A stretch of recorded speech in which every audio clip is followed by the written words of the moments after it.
শুরুতেই তোমাকে একটা কথা বলি, এই পৃথিবীর সকলের কাছে তুমি ভালো হওয়ার চেষ্টা করো না। তুমি চাইলেও এই পৃথিবীর সকলের কাছে ভালো হতে পারবে না। আজ পর্যন্ত কেউ তা পারেনি, আর তুমিও পারবে না। যদি সৎ হতে হয়, যদি ভালো হতেই হয়, তাহলে নিজের কাছে হও, নিজের পিতামাতার কাছে হও। কিছু কিছু জিনিস, কিছু কিছু আদর্শ মেনে চলা উচিত। তার মধ্যে একটি আদর্শ হলো বন্ধুদের সাথে কখনো বিশ্বাসঘাতকতা করবে না।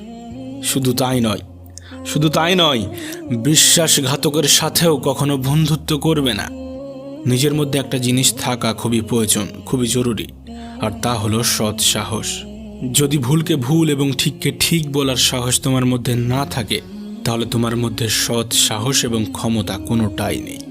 তোমার সাথে তোমার রবের সম্পর্ক সব থেকে বেশি গভীর হওয়া উচিত।